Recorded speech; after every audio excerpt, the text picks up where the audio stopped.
Jonas, Epic updates. Ashley, Epic Hi. updates. What's going on? Today we are going to be talking about a very, very hot topic and something I hear probably every day since I work with a ton of clients that are relocating here from other parts of the nation.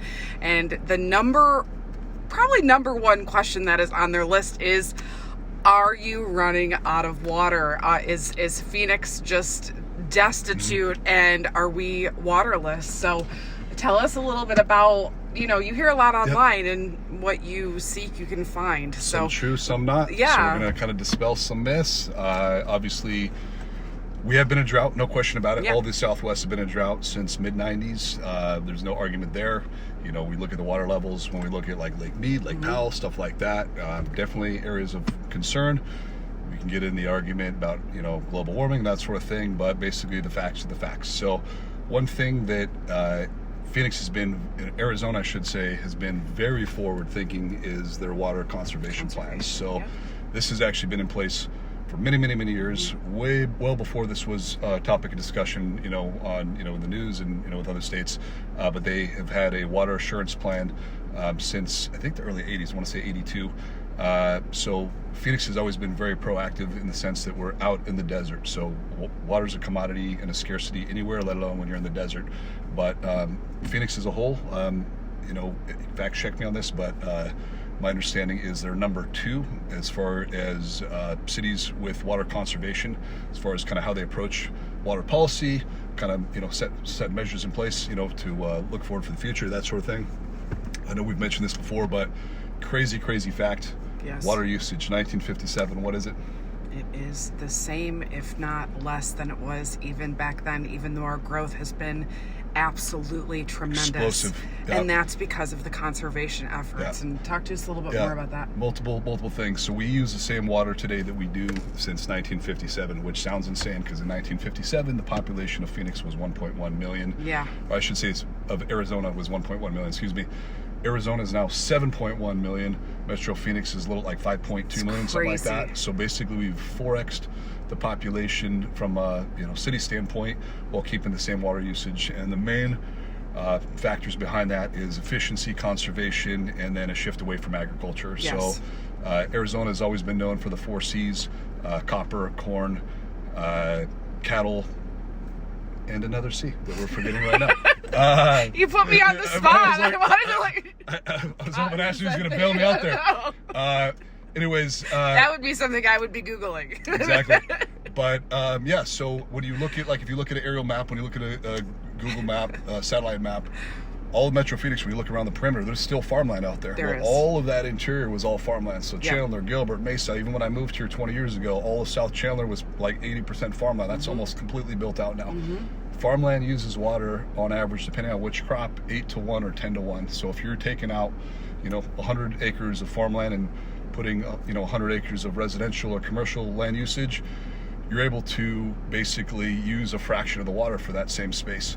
So that's a big one. So there's a big shift away from that. We do a lot of xeriscape stuff here where, instead of just having sprinklers spraying all over the place, wasting water, we've got drip emitter heads, everything's on timer. A lot of the cities are doing incentives to rip out natural grass and that sort of thing and put in either rock or xeriscape or artificial turf.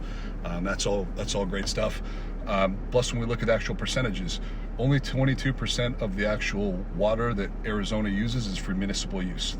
The vast majority is agricultural, even to this day. So it's like 72% agricultural, 6% industrial, 22% residential. So it's a fraction, it's less than a quarter. And the vast majority of that is outside water usage. So your gardens, your grass, your pools, that sort of thing. So again, when you're kind of addressing what's outside, you're going to save a lot of water there. Colorado River, we only get about a third. We get 36% of our water from the Colorado River. This is a scary stat. Nevada, 100%. 100% of their water. 100% comes from the Colorado River. So about a third comes from there. That's scary. Super scary. Yeah. About 40, a little over 40% is groundwater. We've got in-state rivers, that's 18%, and then about 5%, I think, is reclaimed water. Yeah. So the reclaimed, we don't drink it, but that's like golf courses, that's man-made lakes, that's commercial use, that sort of thing. So again, kind of repurposing those, those resources. And then for any new subdivisions, the state requires, and they've required this for almost 50 years, 100-year assured water supply, which doesn't sound like a lot, but no other states are doing that. So they want to make sure that if you're using groundwater, that you need to demonstrate there's going to be a minimum of 100 years worth of usage. So water's a factor, but statistically, when we look at it, we're not as reliant. I know they talk about the Colorado River and Lake Powell, Lake Mead. We've got other avenues. We've got talks for desalination plants like coming through Mexico. A lot of great stuff. So do not let the news scare you, please. This is all, you can jump on the state website. This is all documented facts and statistics. This isn't stuff we just kind of pulled out of thin air, some bloggers, that sort of thing. But, make sure you're out there conserving water, but don't let it scare you as far as the fact that, Phoenix and Arizona is not going to be able to sustain moving forward, because that's just absolutely not true.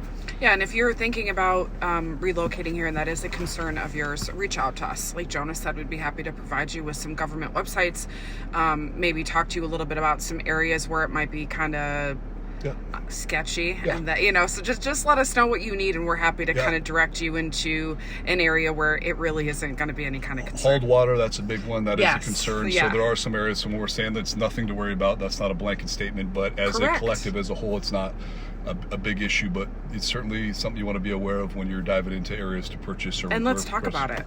That's what we're here for. You're not supposed to do this on your own. You're supposed to do this with us. So as always, if you're seeing this on social media or YouTube and you want to get these directly into your email weekly, feel free to reach out, give me your email address, and I'll make sure they come to you. And then on the flip side, if you're getting this via email, make sure you check us out on YouTube and socials, and like and follow and share and all the things. All the things. But thanks again for joining Epic Updates, and we'll talk to you soon. Appreciate you guys. Bye-bye.